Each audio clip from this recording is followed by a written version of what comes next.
शांति। मुरली चल रही थी 8 अक्टूबर 1967। दूसरे पेज के मध्यार्ध में बात चल रही थी, ये तुम्हारा अमूल्य अंतिम जन्म का जीवन है। सबका ये अंतिम जन्म है।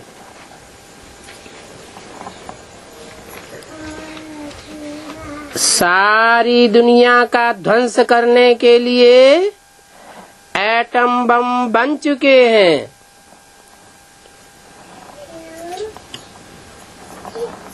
नई दुनिया सतयुग आने वाला है और पुरानी दुनिया कलयुग जाने वाला है। नई दुनिया में आने वालों के लिए ये अमूल्य जीवन है। इनको सफल करना है।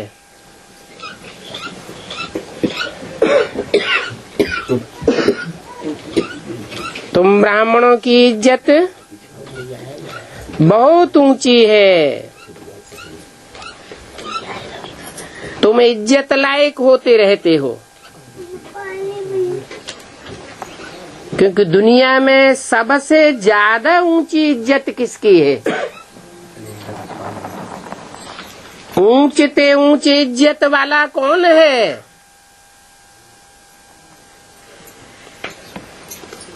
नहीं पता। शिव बाबा।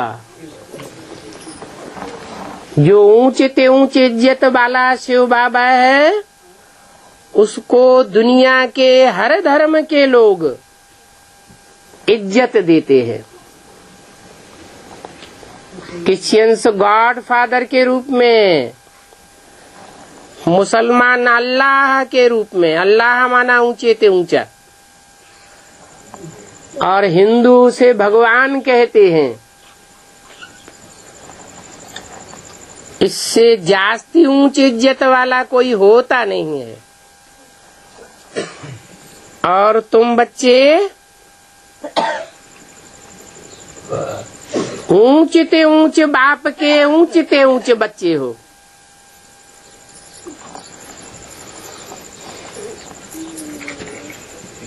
ब्राह्मण ही इज्जत लायक होते हैं। भावनगर में बच्चियां अच्छी सर्विस कर रही है।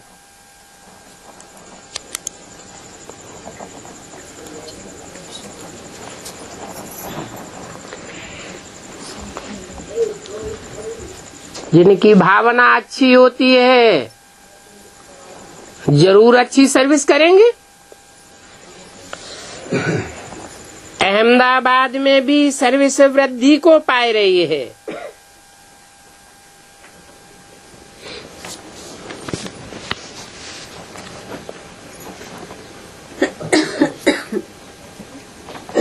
क्योंकि नाम ही है अहमदाबाद। बाद में जिसने अपने अहं को दुनिया के सामने झुकाई दिया। कब झुकाई दिया? जब दुनिया ने ऊंचते ऊंचे बाप को ऊंचते ऊंचे स्वीकार कर लिया,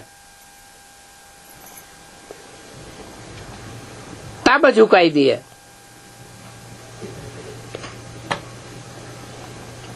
तुम्हारा बड़ा कॉलेज है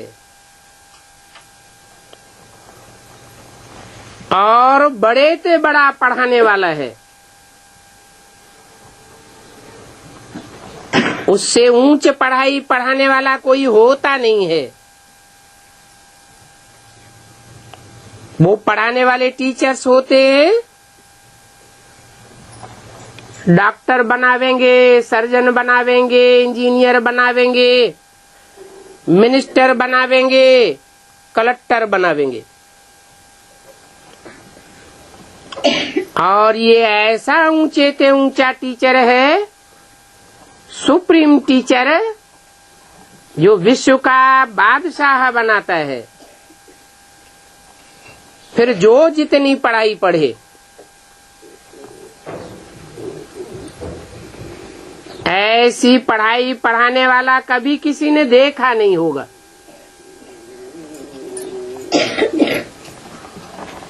जो राजाओं का राजा बनाए, हिस्ट्री में इतने बड़े बड़े राजाएं हुए, सम्राट हुए, उनको ये कंट्रोलिंग पावर किसने सिखाई? कब सिखाई? कहाँ सिखाई? कोई तो बड़ी से बड़ी यूनिवर्सिटी रही होगी जहाँ ये राजाई की ताकत दी गई। वो राजयोग से भगवान ने आकर के सिखाई। कलयुग के अंत और सतयुग के आदि वाले इस संगम पर आकर के सिखाई। उसी को ऊंचे से ऊंच गॉड फादर कहा जाता है। वो बापों का बाप है, सुप्रीम बाप। टीचरों का टीचर है, सुप्रीम टीचर। और गुरुओं का गुरु है, सत्य गुरु। तो बड़ा पढ़ाने वाला है। तुम बच्चों को छोटे सेंटरों में राजी नहीं होना चाहिए। छोटे स्कूलों, छोटे कॉलेजों, छोटी यूनिवर्सिटी में पढ़ करके राजी नहीं होना चाहिए। कहाँ की पढ़ाई पढ़ करके राजी होना चाहिए? जो ऊंचे से ऊंच पढ़ाने वाला ऊंचे से ऊंच यूनिवर्सिटी आकर के खोलता है। यूनिवर्स माना सारी दुनिया, जहाँ सारी दुनिया की सदगति होती है।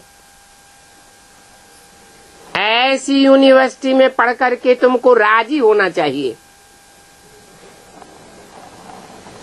कोशिश करनी चाहिए बड़े से बड़े सेंटर बनाने की, बड़े से बड़े सेंटर में पहुंचने की, जहां बाप बैठे हैं पढ़ाई पढ़ाने के लिए। मनुष्यों को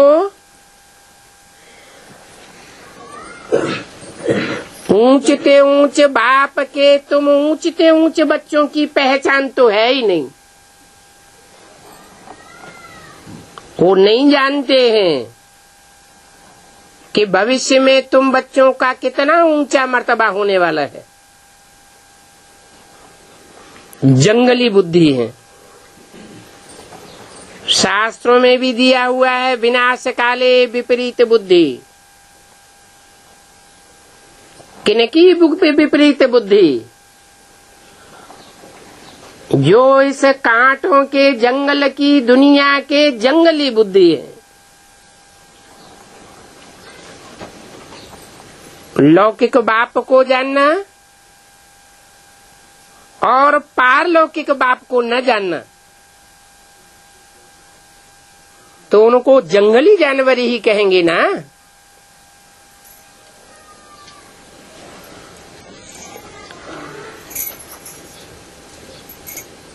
यहाँ आते हैं तो महसूस करते हैं कि पहले हम कुछ भी नहीं जानते थे, जंगली जानवर थे। अभी भगवान बाप की पढ़ाई पढ़ करके हम सालिम बुद्धि बनते जाते हैं। ये कलयुगी दुनिया का जंगल है कांटों का।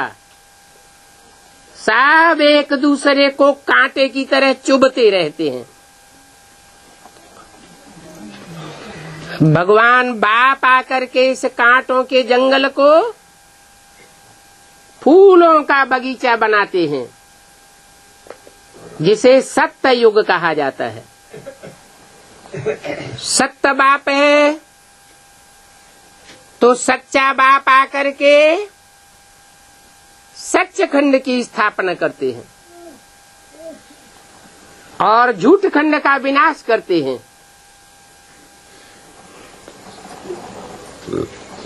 बगीचा तो सतयुग का ही है, जहाँ यथा राजा रानी तथा प्रजा होते हैं।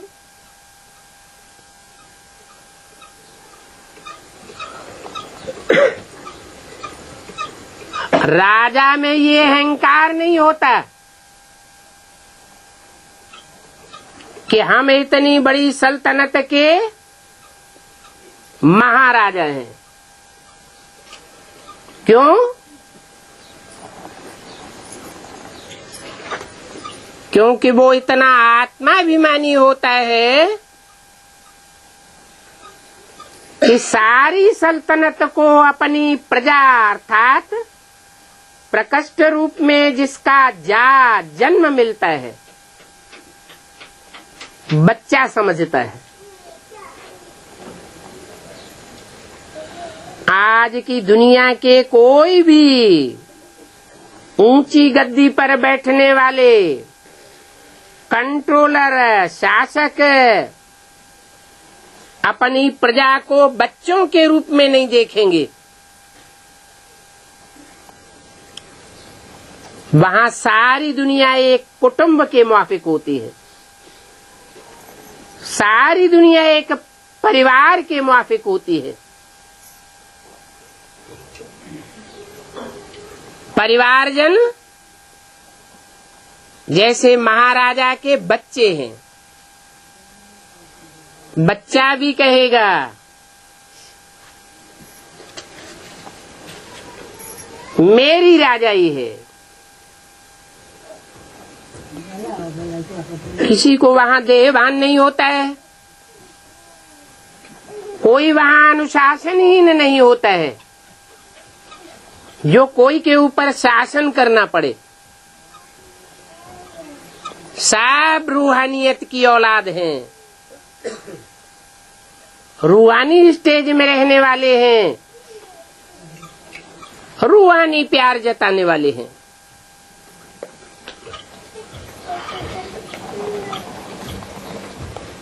भगवान वाच यहाँ इस दुनिया में तो है सब आसुरी संप्रदाय। दुखदाई कांटों के जंगल में रहने वाले ये बंदरों से भी बदतर हो गए। आजकल तो बंदरों को भी सब कुछ सिखाते हैं।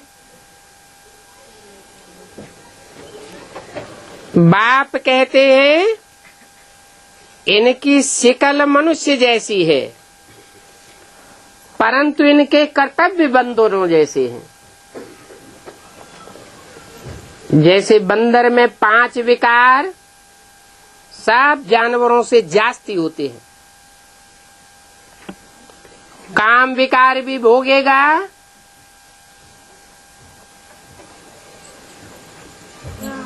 तो इतनी बेशर्मी से भोगेगा कि पेड़ की टुंगस पर चढ़ जाएगा। भल सब कोई देखे, उसको शर्म लिहाज नहीं, ऐसा जानवर है।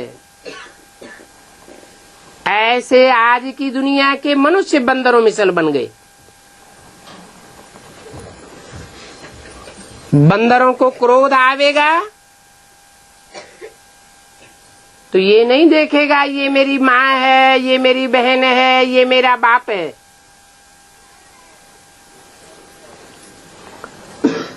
आपस में अपनी जाति को ही चेत के रख देंगे।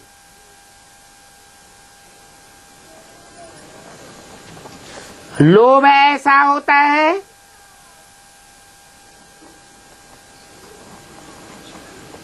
अगर मटकी की अंदरूनी हिस्से में उसे चने दिखाई पड़ जाएं, तो हाथ डाल करके मुट्ठी बांध लेगा और मुट्ठी तब तक नहीं खोलेगा जब तक वो मटकी टूट न जाए, भले पकड़ा जाए। इतना लोभी होता है, मोह इतना जास्ती होता है कि बंदरी का बच्चा मरेगा तो तिल तिल करके उसका मांस सड़ सड़ के लटक जावेगा, टूट जावेगा, सूख जावेगा। बच्चे की खाकर को महीने 2 महीने तक भी नहीं छोड़ेगा।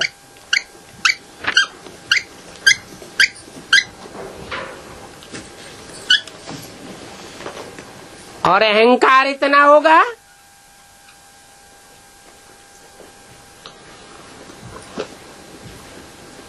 कि 100 गुना वजन वाला हाथी सामने से निकलेगा तो उसको भी गुरुर गुरुर गुरुर करेगा,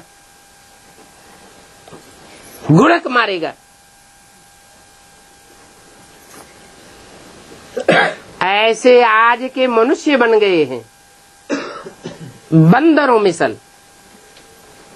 रामायण में बात आई है, ऐसे बंदरों की सेना भगवान ने, राम ने ली। रावण को मनुष्य मिले और भगवान को बंदर मिले। अब बंदरों की बात नहीं है, आज के बंदर मिसल मनुष्यों की बात है।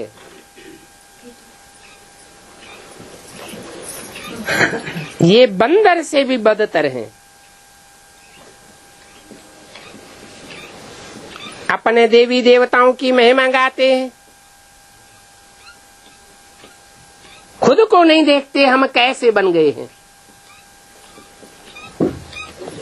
अभी तुम बच्चे जानते हो 5 विकारों रूपी माया क्या हाल कर देती है।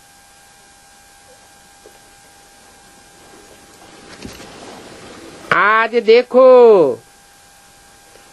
घर घर में माताएं विकारों के लिए कितनी मार खाती हैं।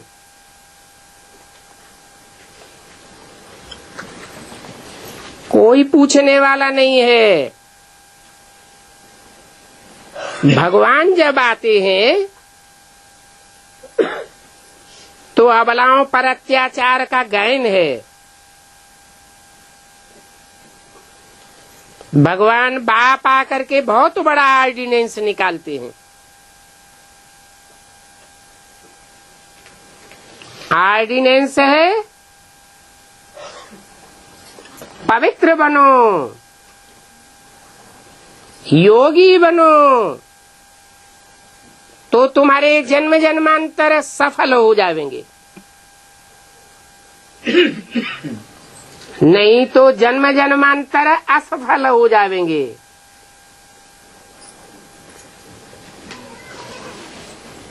तुम्हारी है पांडव गवर्नमेंट।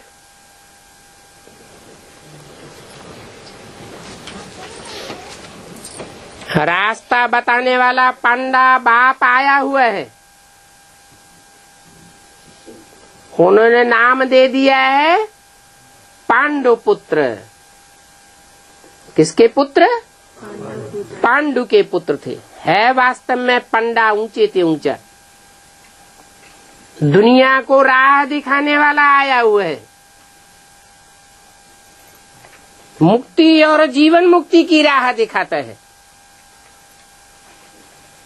वो आजकल के तीर्थों पर ले जाने वाले पंडे पैसा हरण करते हैं।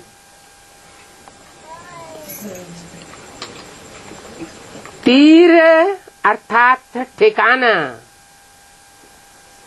एक किनारे पर नहीं ले जाते, ठिकाने पर नहीं ले जाते। ये विषय सागर है, विषय वैतरणी नदी है ये दुनिया। इस विषय सागर रूपी दुनिया के उस पार एक किनारे नहीं ले जाते।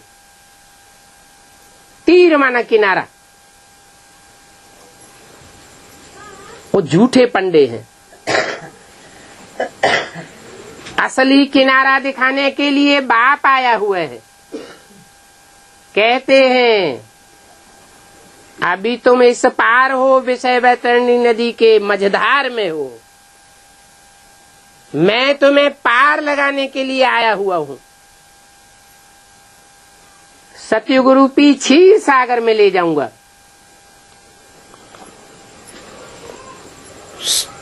तुम रूहानी पंडे हो, पंडे के बच्चे पांडव, जैसे ब्रह्मा के बच्चे ब्राह्मण, विष्णु के बच्चे वैष्णव। बच्चे के अर्थ में एक मात्रा बढ़ जाती है ना, ऐसे तुम भी पंडे के बच्चे पांडव हो, गुप्त हो करके घूमते हो।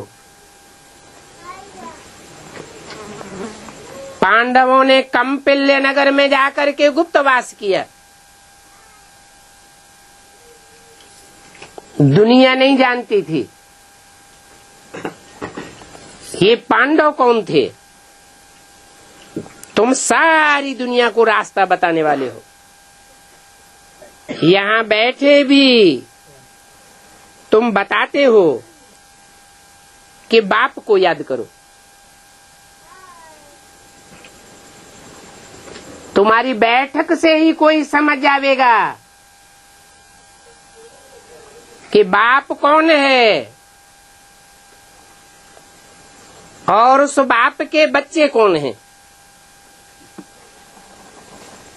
ऊंचते ऊंच तो भगवान गाया हुआ है,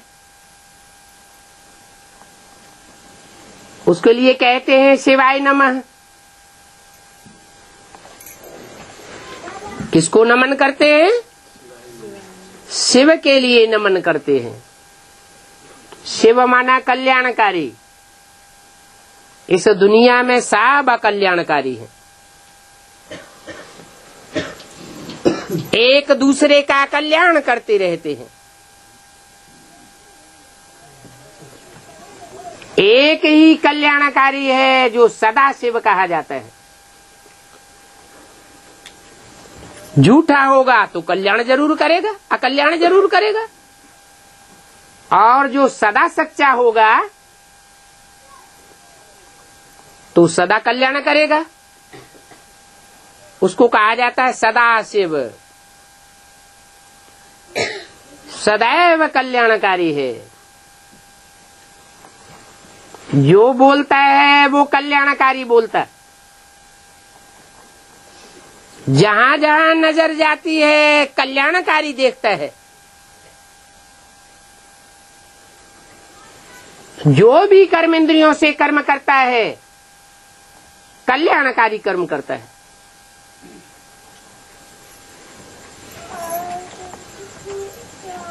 इसलिए उसको सदा शिव कहा जाता है। तो पहले कहेंगे ऊंचते ऊंच परमात्मा शिवाय नमः। फिर कहेंगे ब्रह्मा विष्णु शंकर देवताय नमः।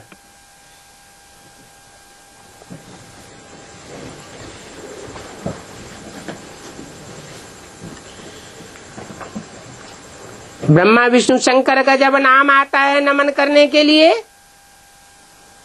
तो अंत में कहते हैं परम ब्रह्म परमेश्वर।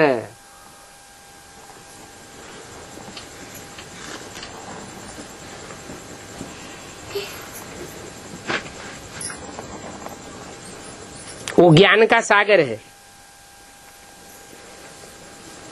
सुख का सागर है। ज्ञान का सागर न होता तो सुख का सागर भी न होता। ज्ञान माना जानना, जानकारी।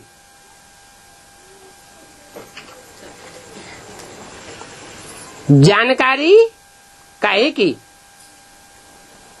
सच्चाई की जानकारी। दुनिया में सत्य क्या है कोई नहीं जानता। कहते हैं हम सत्संग में जाते हैं, हजारों वर्षों से सत्संग चले आते हैं। सत्संग में जाने से सत्गति होनी चाहिए, फिर दुर्गति में जा रहे हैं या सदगति में जा रहे हैं। राक्षस संप्रदाय बनते जा रहे हैं या देवता बनते जा रहे हैं। सत्संग में जाने से क्या बनना चाहिए? नर से नारायण जैसे बनना चाहिए, नारी से लक्ष्मी जैसा बनना चाहिए। परंतु और ही बड़े से बड़े राक्षस एटम बम बनाने वाले बनते जा रहे हैं। सारी दुनिया का ध्वंस करने के लिए तैयार बैठे हैं। इतने क्रोध में हैं कि उन्हें ये भी नहीं दिखाई पड़ता कि ऐसा खतरनाक बारूद तैयार करके उसका उपयोग करेंगे तो हम भी खलास हो जाएंगे। बनाते बनाते बना तो लिया, लेकिन उसका उपयोग करने में उनको डर लगता है, कहीं हम भी खलास न हो जाए। लेकिन जो चीजें बनाई है वो उपयोग में तो आवेगी ही। आज नहीं तो कल उपयोग में आवेगी। परंतु भगवान बाप आया हुआ है, वो नई दुनिया बनाने के लिए आया हुआ है। नई दुनिया का नया संगठन जब तक नहीं तैयार हो जाता है तब तक ये एटम बमों का विस्फोट रुका हुआ है। उस संगठन का नाम है माला। माला रूपी संगठन जो हर धर्म में माला घुमाई जाती है, वो श्रेष्ठ आत्माओं का संगठन है। और मालाएं अनेक प्रकार की हैं। फर्स्ट क्लास माला 8 की,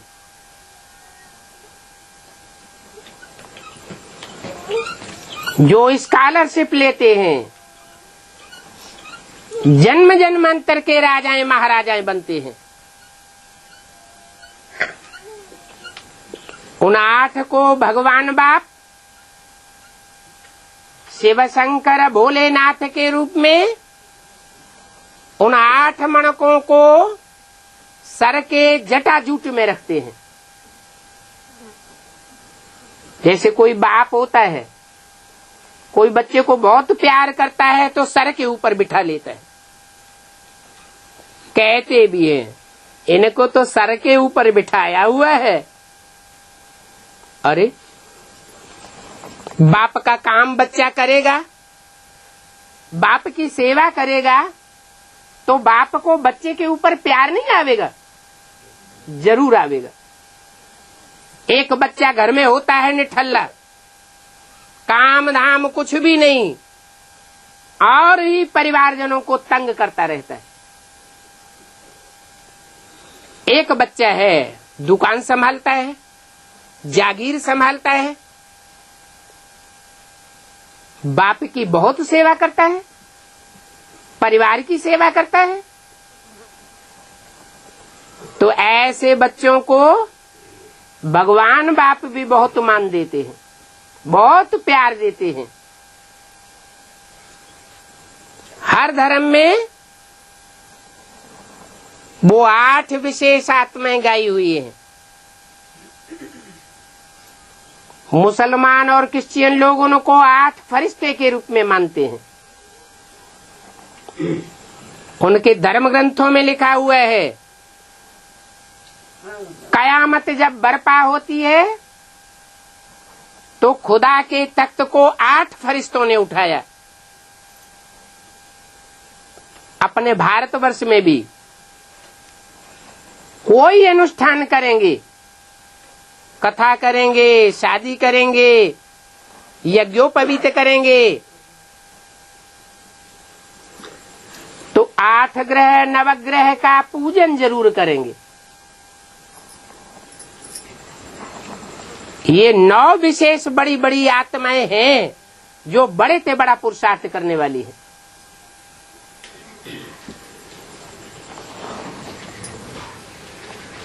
ऊंचे से ऊंचे परिवार के स्थापना करने वाली है। फिर है 108।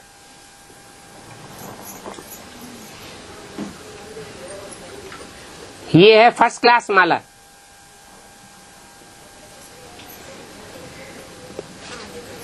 ऐसी श्रेष्ठ माला रूपी संगठन तैयार करते हैं भगवान बाप कि हर धर्म की आत्माएं उनके सामने नतमस्तक हो जाती हैं।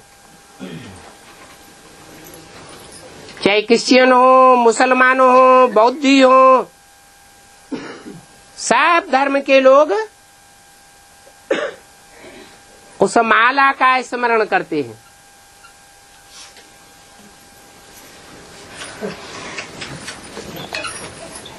फिर है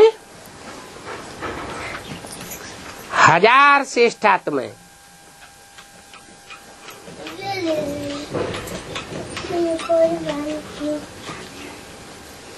विष्णु सहस्त्र नाम के रूप में उगाई जाती है।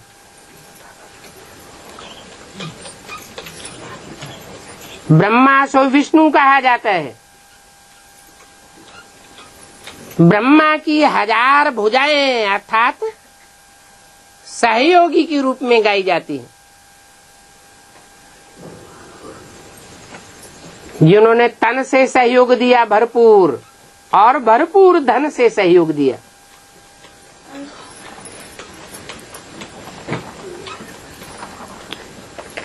याद करने का पुरुषार्थ उतना किया या नहीं किया,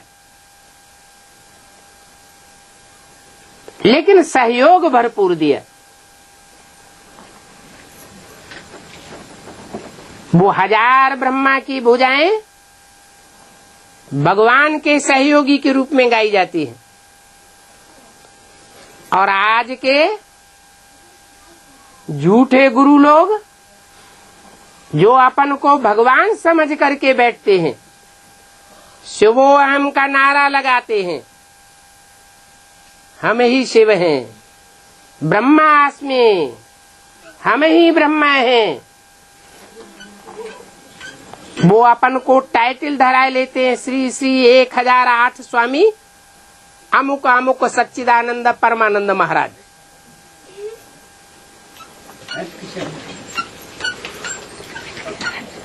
फिर और भी एक माला है 3rd नंबर की, जो है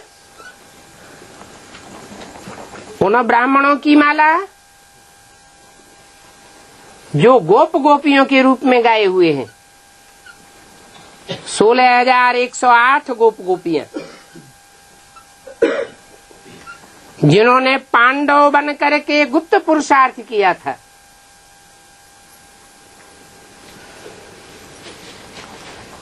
उनका दान गुप्त, मान गुप्त, धन पद मान मर्तबा सब कुछ गुप्त।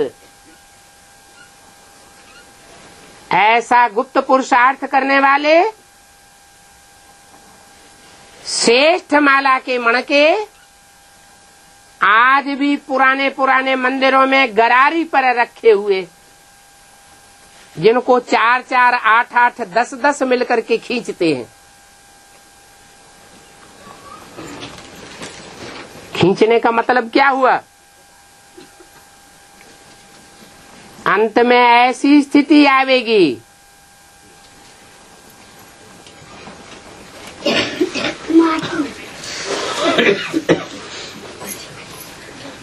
कि ग्रुप के ग्रुप, झाड़ के झाड़, परिवार के परिवार इस ज्ञान में खींचे चले आवेंगे। पूरे परिवार कन्वर्ट हो जाएंगे।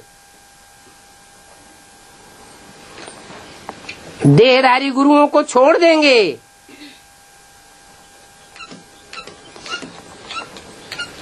और जो भगवान बाप देह को धारण करते हुए भी देह धारण नहीं करता, निराकार कहा जाता है। आंखों से देखते हुए भी नहीं देखता, कानों से दुनिया की ग्लानि सुनते हुए भी नहीं सुनता, ऐसा कलंकीधर का पार्ट बजाता है। वो भगवान संसार के सामने छुपा रुस्तम बाद में खुले के अनुसार सारे संसार के सामने अंत में प्रत्यक्ष हो जाता है।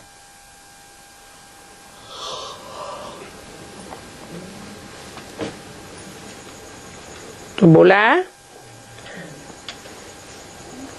ऐसे माला बनाने वाले बाप को याद करना चाहिए।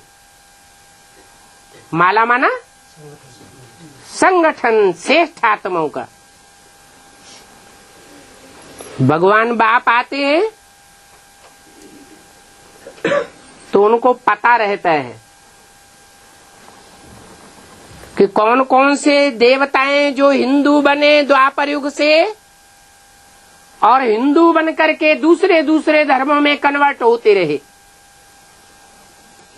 क्योंकि दुनिया में तो पहले एक ही धर्म था, आदि सनातन देवी देवता धर्म, जो बाद में पवित्र न रहने के कारण हिंदू अपन को कहलाने लगे। वो हिंदू आज से 2500 वर्ष पहले देवताएं थे। जब से दूसरे धर्मों के धर्म पिताओं ने, देह अभिमानी गुरुओं ने आना शुरू किया तो उनके प्रभाव में आ गए, चपेट में आ गए। इब्राहिम, बुद्ध, क्राइस्ट, गुरु नानक, इनके प्रभाव में आकर के उन्होंने धर्मों में कन्वर्ट होते चले गए। हिस्ट्री में ये बात प्रसिद्ध है कि हिंदू ही दूसरे धर्म में कन्वर्ट हुए हैं, दूसरे धर्म के लोग हिंदू नहीं बने। ऐसे ऐसे देवता धर्म का विनाश होता चला गया।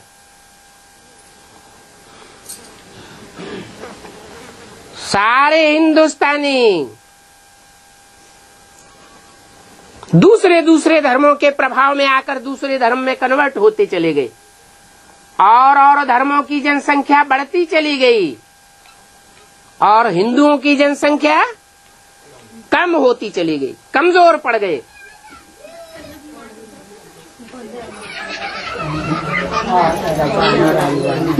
अभी बाप फिर से आए हुए हैं, उन कन्वर्ट हुई आत्माओं को भी उठाते हैं। जो दूसरे धर्म में कन्वर्ट हो गए थे, देवी देवताएं थे, एक एक को चुन चुन करके उठाते हैं और उनको भी उठाते हैं जो अपने धर्म के पक्के बन करके रहे। बहुत यातनाएं सही और धर्मों से बहुत टक्कर ली। महाराणा प्रताप बन करके टक्कर ली, शिवाजी बन करके टक्कर ली, झांसी की रानी बन करके टक्कर ली।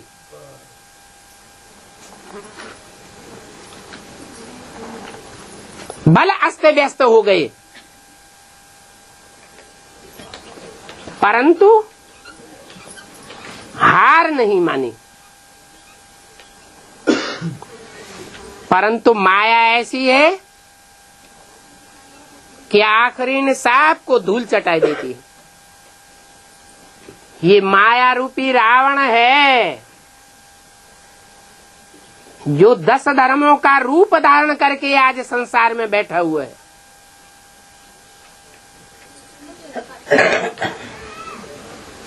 दस सिर वाला है, जिनका चित्र होता है उनका चरित्र भी होता है। काम, क्रोध, लोभ, मोह, अहंकार, 5 पुरुष के विकार और 5 स्त्री के विकार, दोनों ही मिलकर के ये रावण का रूप बनता है।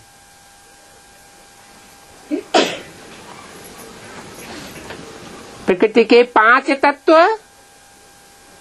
तामसी बन जाते हैं और 5 विकार भी तामसी बन जाते हैं। दुनिया की हर चीज 4 अवस्थाओं से पसार होती है।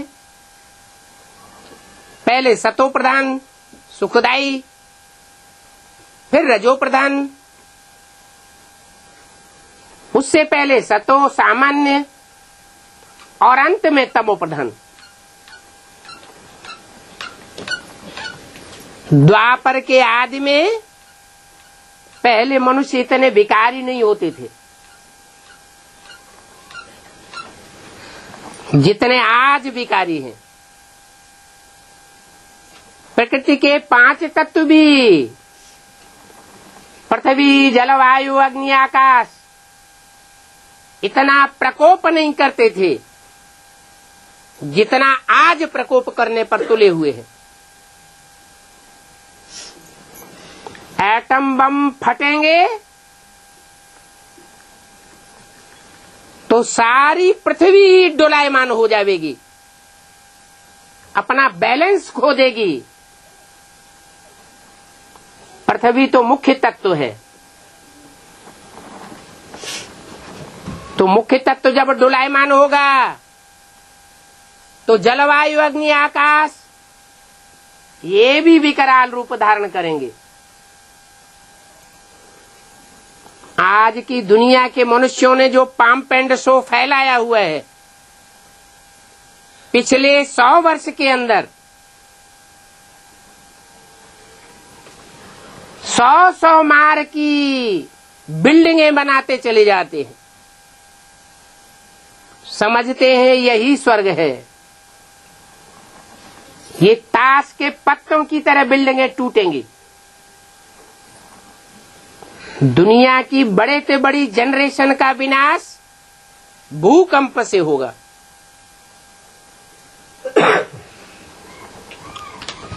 तो 5 तत्व विकराल रूप धारण करने वाले हैं, क्योंकि मनुष्यों की रावणी बुद्धि ऐसा बारूद करके इकट्ठा करके तैयार बैठी है।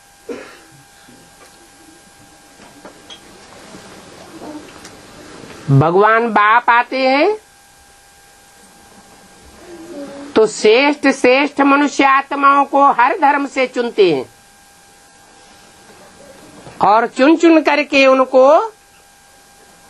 ब्राह्मण बनाते हैं। ब्रह्मा के मुख में प्रवेश करके। ये ब्रह्मा कौन है? कहते हैं ब्रह्मा को 4 मुख थे, चतुरानन कहा जाता है। ये कोई और आत्मा नहीं है, ये भारतवर्ष की प्रसिद्ध आत्मा है जो सारी सृष्टि पर हीरो हीरोइन का पार्ट बजाने वाली है। राम कृष्ण की आत्माएं हैं जो 16 कला संपूर्ण बनती हैं। भगवान बाप उनको नर से नारायण 16 कला संपूर्ण बनाता है गीता ज्ञान देकर। खुद कलाओं में नहीं आता है, उसका खुद का टाइटल है कल्पांतकारी, कलातीत, कलाओं से परे, कलातीत कल्याण कल्पांतकारी। राम कृष्ण की आत्माएं और हम बच्चे 16 कला संपूर्ण भी बनते हैं सतयुग आदि में, और कलयुग अंत में आज कलाहीन बन चुके, कोई गुण नहीं। अभी भगवान बाप सर्वगुण संपन्न बनाते हैं तो मालाएं तैयार हो रही हैं।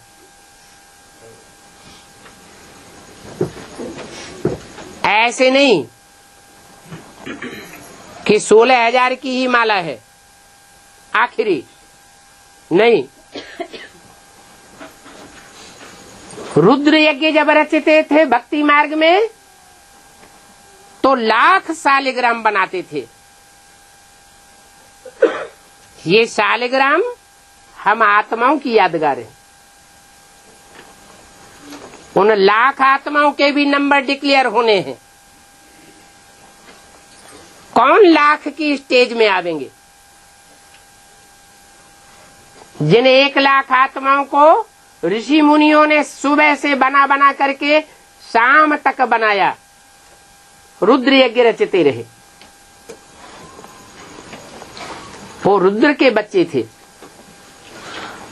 और रौद्र रूप धारण किया था। इस आसुरी सृष्टि का ध्वंस करने के लिए। फिर उनमें भी कोई कोई यज्ञ रचते थे तो 2 लाख 3 लाख भी बनाते थे।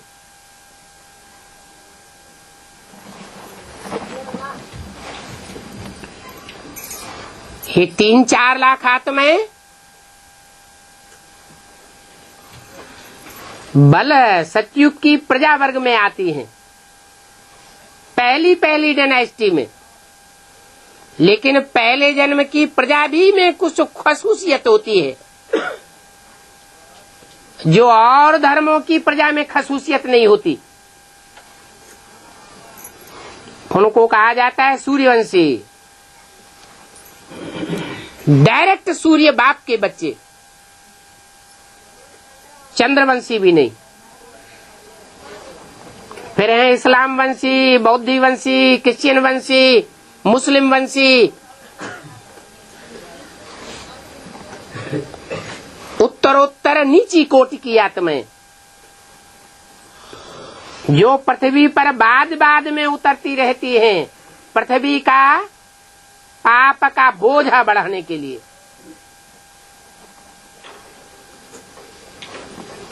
अभी सब आत्माओं को बाप का एक ही संदेश है, मुझे निराकार निरंजन बाप को याद करेंगे, पहचान कर, जानकर कि मैं कैसे एक व्यापी बनकर के आता हूं। अज्ञानता के कारण मनुष्य गुरुओं ने तो सर्वव्यापी समझ लिया। भगवान कण कण में व्यापक है। पहले मुसलमान नहीं समझते थे सर्वव्यापी। हिंदुओं ने जब जोर शोर से नारा लगाया तो आज मुसलमान भी कहते हैं जर्रे जर्रे में है। जो पहले कहते थे खुदा अर्श में रहता है, अर्श माना परम धाम, वो आज कहते हैं खुदा जर्रे जर्रे में है। कितना नीचे उतार दिया। कण कण में है तो कण कण को बैठ करके याद करेंगे। कण कण जैसा पार्ट बजाने वाली मनुष्य आत्माओं को याद करेंगे। मनुष्य आत्माएं तो अनेक हैं, अनेकों में बुद्धि जाएगी तो मन बुद्धि रूपी आत्मा एकाग्र होगी क्या कि भटक जाएगी? भटक जाएगी। बाप कहते हैं मैं कण कण में व्यापी नहीं हूं। वो भूत प्रेत होते हैं, वो भी सब में नहीं प्रवेश करते। उनका भी कोई मुकर्रर घोड़ा होता है, उसी में प्रवेश करेंगे, औरों में प्रवेश नहीं करेंगे। तो ऊंचे से ऊंचे जो भगवान बाप है वो सर्वव्यापी बनकर के आवेगा क्या? कभी नहीं। वो तो आता है तो ऊंचे ऊंचे जो पार्ट बजाने वाली हीरो आत्मा है उसमें प्रवेश करता है। वो है राम वाली आत्मा। उसके बाद है चंद्रवंश की शिरोमणि कृष्ण वाली आत्मा। कृष्ण चंद्र कहा जाता है। ये दो विशेष आत्माएं हैं जो सारी दुनिया के बीच हीरो और हीरोइन का पार्ट बजाने वाली है। ये दुनिया एक रंगमंच है। नाटक का रंगमंच होता है ना, इस रंगमंच पर हमें स्टार रूपी आत्माएं, ज्योति बिंदु रूपी आत्माएं, जिसकी यादगार में भ्रिकुटी के मध्य में बिंदी लगाते हैं, टीका लगाते हैं।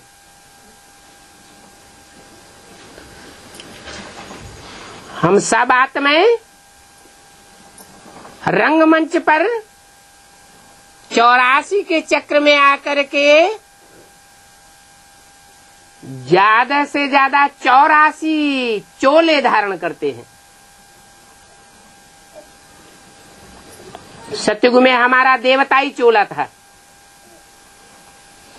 त्रेता में 2 कला कम हो गया, क्षत्रियों का चोला था। द्वापर युग आते आते द्वैतवाद बढ़ गया, विदेशी धर्म पिताओं के आने से। 2-2 राज्य हो गए, 2-2 धर्म हो गए, 2-2 मतें हो गई, 2-2 कुल हो गए। झगड़ा टंटा शुरू हो गया। वहां से हम विषयस बन गए, विषयी विकारी बन गए। देवताएं विषयी विकारी नहीं होते थे, वो श्रेष्ठ इंद्रियों से प्यार करते थे। श्रेष्ठ इंद्रियों से प्यार करने से संतान पैदा होती थी।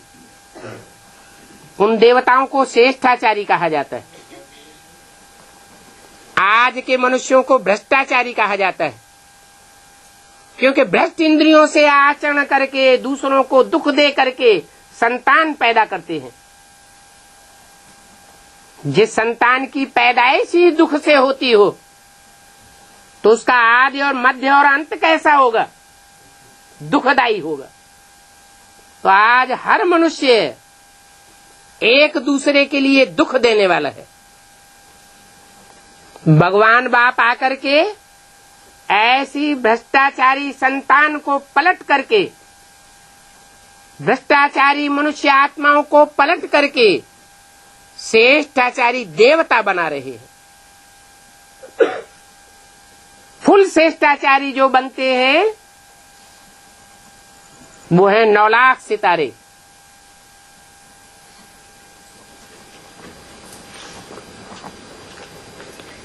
नई दुनिया की महारानी के गले का 9 लखा हार,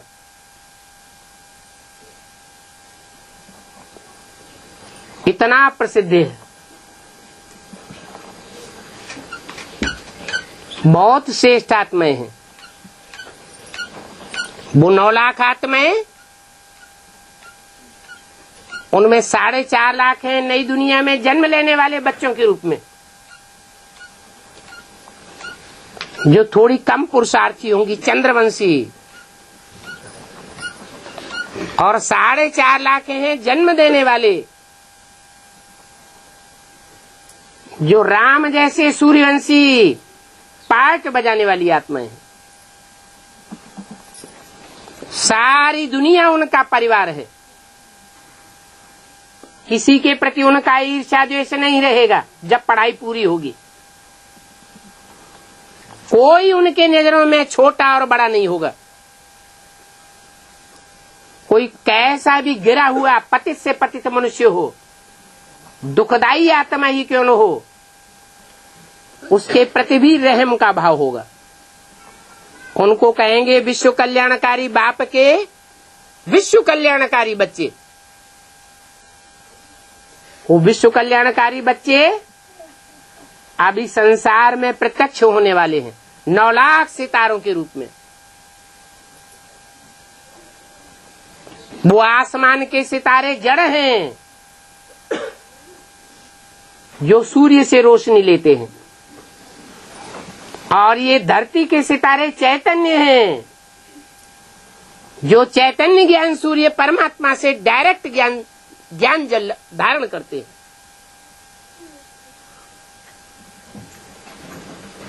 ये 9 लाख आत्माएं अगले 30 वर्षों के अंदर जो भयंकर विनाश लीला होने वाली है, उत्तरोत्तर विकराल रूप धारण करने वाली है, उस विनाश के टाइम पर भी डरने वाले नहीं होंगे। 9 लाख सितारों के रूप में चमकने वाले होंगे। उनमें 4.5 लाख शरीरधारी होंगे और 4.5 लाख प्रवेश करने वाले होंगे। जैसे कोई भूत प्रेत किसी में प्रवेश कर जाता है, इन 9 लाख सितारों का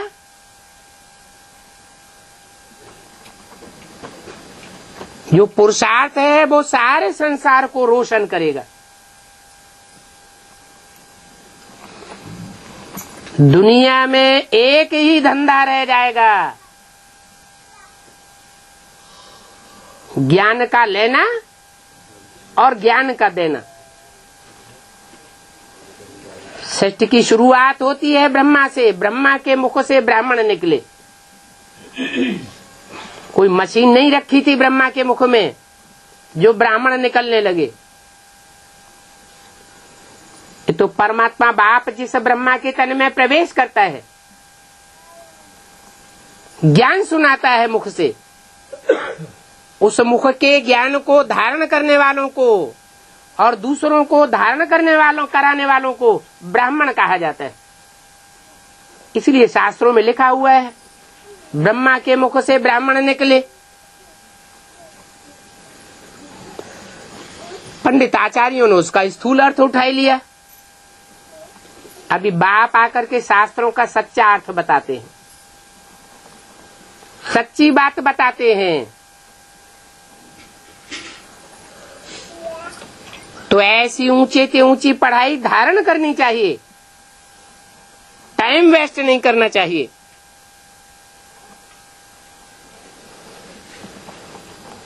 ऐसा श्रेष्ठ ज्ञान देने वाले बाप को ही याद करना चाहिए।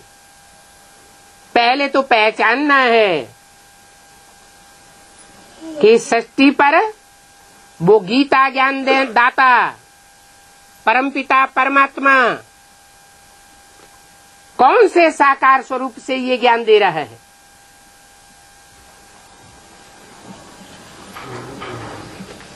भक्ति मार्ग में उसको महादेव के रूप में गायन है। देवदेव महादेव 33 करोड़ देवताओं का गायन है, लेकिन उन 33 करोड़ देवताओं में सबसे ऊंचे से ऊंचे देवता का पार्ट बजाने वाला महादेव कहा जाता है। एक ही ऐसा देवता है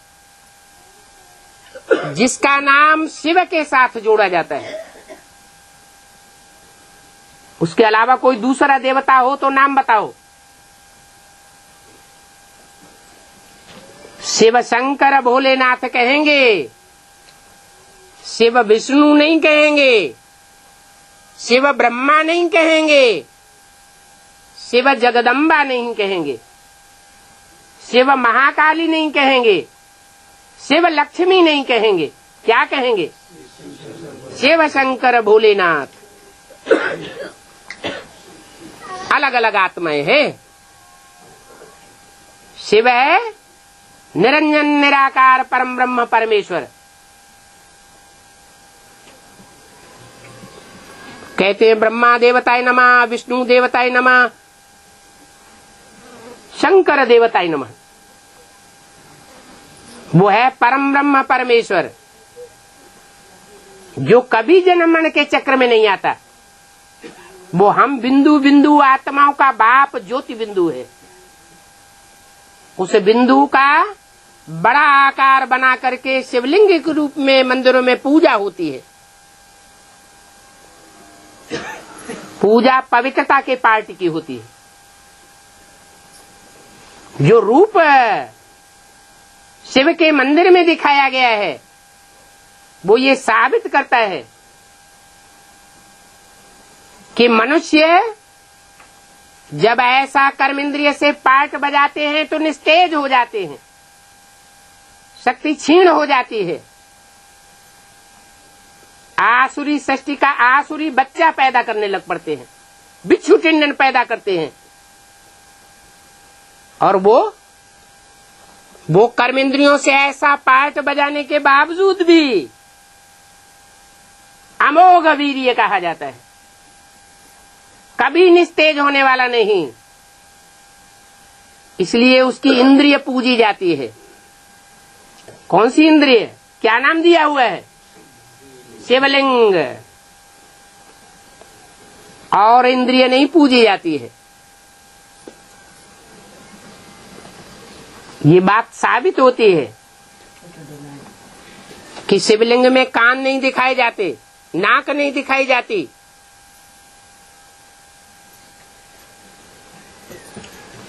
ये साबित करता है कि संसार में मनुष्य जो भी कर्म करते हैं, वो सारे ही कर्म वो करता है। साधारण तन में आता है तो साधारण कर्म ही करेगा। परंतु आज के मूढ़मती लोग मनुष्य मूढ़ बुद्धि होने के कारण उस साधारण तन में आए हुए भगवान को नहीं पहचान पाते, नहीं पहचानते हैं, तो उसकी शिक्षाओं की अवज्ञा करते हैं। एक कान से सुनते हैं और दूसरे कान से निकाल देते हैं। अगर पहचाने तो कभी भी अवज्ञा न करे। आज्ञाकारी, वफादार, फरमानबरदार, ईमानदार बाप के ऐसे ऐसे बच्चे बने।